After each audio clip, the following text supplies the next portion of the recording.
खैर, अब तक आपने जो देखा वो हमारे अपने देश भारत में हुआ।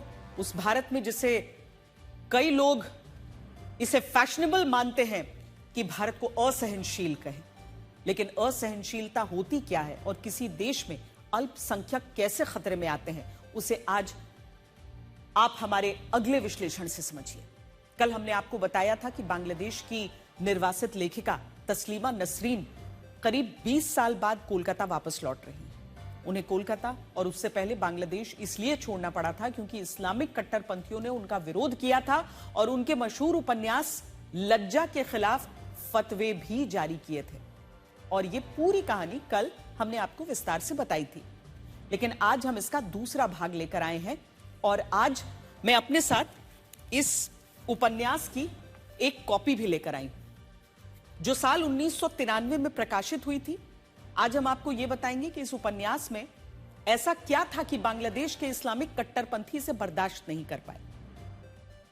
यह उपन्यास वर्ष 1992 के उन हिंदू विरोधी अत्याचारों पर लिखा गया था जब अयोध्या में बाबरी ढांचे को गिराया गया था। 6 दिसंबर 1992 की इस घटना के बाद बांग्लादेश में कई हिंदू परिवारों को निशाना बनाया गया। उनके मंदिरों में तोड़फोड़ और आगजनी की गई। इन्हीं पीड़ित परिवारों में एक परिवार ढाका का था जिसे दत्त परिवार कहते थे और यह उपन्यास इसी परिवार पर लिखा गया है। आज जब आप इस परिवार की कहानी जानेंगे तो आपको पता चलेगा कि बांग्लादेश में अल्पसंख्यक हिंदुओं पर क्या क्या जुल्म हुए।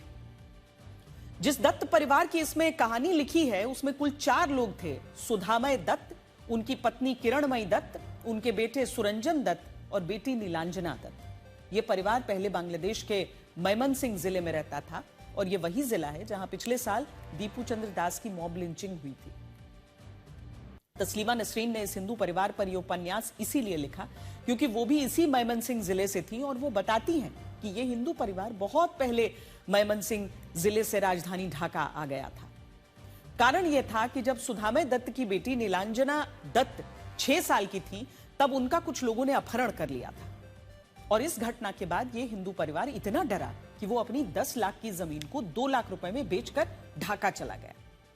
यह सोचकर ढाका गया कि वो वहां सुरक्षित रहेगा, लेकिन 1990 में बांग्लादेश में सांप्रदायिक दंगे भड़के। इन दंगों में फिर से हिंदू परिवारों को निशाना बनाया गया। उस समय कमाल नाम के मुस्लिम व्यक्ति ने इन दंगों में इस हिंदू परिवार की जान बचाई और यहां से इस हिंदू परिवार को यह लगा कि वो अपने मुस्लिम पड़ोसियों पर भरोसा कर सकते हैं। लेकिन फिर 2 साल बाद जब अयोध्या में विवादित ढांचे को गिराया गया तो दोबारा से हिंदुओं के खिलाफ वहां पर खून खराबा शुरू हो गया। उस वक्त इस हिंदू परिवार के लोग यही सोच रहे थे कि उन्हें कुछ नहीं होगा, यह देश उनका भी है, इसीलिए वो भी मुसलमानों की तरह सड़कों पर पूरी आजादी के साथ घूम सकते हैं। लेकिन 7 दिसंबर 1992 को इस हिंदू परिवार के घर के बाहर एक जुलूस निकला। इसमें कई मुसलमान ये नारा लगा रहे थे कि 1-2 हिंदू को पकड़ो और सुबह शाम नाश्ता करो। जब इस परिवार ने इन नारों को लगाने वाले मुसलमानों का चेहरा देखा तो उन्हें पता चला कि ये सारे उन्हीं के मोहल्ले के हैं। इनमें आसपास रहने वाले जब्बार, रमजान, आलमगीर, कबीर और अबेदीन जैसे लड़के थे जो सुरंजन दत्त से परिचित थे। इसके अगले दिन जब सुरंजन दत्त अपने घर से बाहर जाने की हिम्मत करता है तो वो ये देखते हैं कि कई लड़के एक समूह में खड़े होते हैं। वो सुरंजन को देखकर ये कहते हैं कि हिंदू है, पकड़ो। यानी इस हिंदू परिवार को उसके परिचित और पड़ोसी मुस्लिम परिवारों ने ही असहाय छोड़ दिया। और इनमें भी जो मुस्लिम लड़के इस हिंदू परिवार को मारना चाहते थे उनमें भी आलम नाम का एक लड़का चंदा लेने के लिए उनके घर आता था। यह वही क्षण था जब इस हिंदू परिवार को समझ आया कि उन्हें कोई मुसलमान बचाने नहीं आएगा। और यही सोचते हुए सुरंजन दत्त ने अपने बचपन की वो घटना याद की जब 7वीं कक्षा में फारूक नाम का उसका दोस्त अपने टिफिन में गोमांस लेकर आया था और जानबूझकर उसने ये गोमांस सुरंजन दत्त को खिला दिया था। इस घटना को याद करते ये हिंदू परिवार दंगों के वक्त खूब डर रहा था और इसी डर के बीच वो हुआ जो बांग्लादेश में अल्पसंख्यक हिंदुओं की बेचारगी दिखाने वाला था। कुछ कट्टरपंथियों ने दंगों के दौरान इस हिंदू परिवार के घर पर हमला किया और सुधामय दत्त की बेटी का दिन दहाड़े अपहरण कर लिया। उस वक्त इस परिवार ने कई मिन्नतें की, पड़ोसी मुस्लिम परिवारों से मदद मांगी, लेकिन ये मुस्लिम परिवार इस हिंदू परिवार को ऐसे देखते रहे जैसे ये पागल हों बेवजह चिल्ला रहे हैं।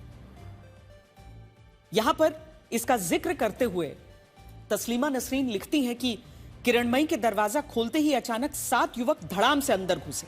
उनमें से 4 के हाथों में मोटी मोटी लाठियां थीं, बाकी के हाथों में क्या है देखने से पहले ही किरणमयी को लांघते हुए वो अंदर घुस आए। उनकी उम्र 21-22 की होगी। 2 के माथे पर टोपी थी, पजामा कुर्ता पहने हुए थे, बाकी 3 पैंट शर्ट में थे। अंदर घुसकर किसी से कुछ बोले बिना टेबल, कुर्सी, कांच की अलमारी, टेलीविजन, रेडियो, बर्तन, किताब, ड्रेसिंग टेबल, कपड़ा लत्ता, पेडेस्टल फैन, जो कुछ सामान मिला उन्मादी की तरह तोड़ने लगे। आखिर में जब इस परिवार को पता चला कि किसी व्यक्ति ने उनकी बेटी की लाश को पास के एक इलाके में देखा है, तो यह हिंदू परिवार इतनी भी हिम्मत नहीं कर सका कि वो उसे देखने जाए। इस परिवार ने आखिर में यह तय किया कि बांग्लादेश ने कभी उन्हें अपना माना ही नहीं, और इसी के बाद वो भारत जाने के लिए तैयार हुए। और सोचिए, यही वो कहानी है जो कट्टरपंथियों को उस जमाने में इतनी चुभी कि पहले वहां की सरकार ने इस किताब पर प्रतिबंध लगाया, बाद में तस्लीमा नसरीन को देश छोड़ने के लिए कह दिया। और सोचिए, ये सब हिंदुओं के साथ उस बांग्लादेश में हुआ जिस बांग्लादेश का निर्माण इसी भारत ने कराया था। हालांकि अब तस्लीमा नसरीन 20 साल बाद 1 अगस्त को कोलकाता लौट रही हैं, और इस दौरान बंगाल के मुख्यमंत्री शुभेंदु अधिकारी खुद उनका स्वागत करेंगे।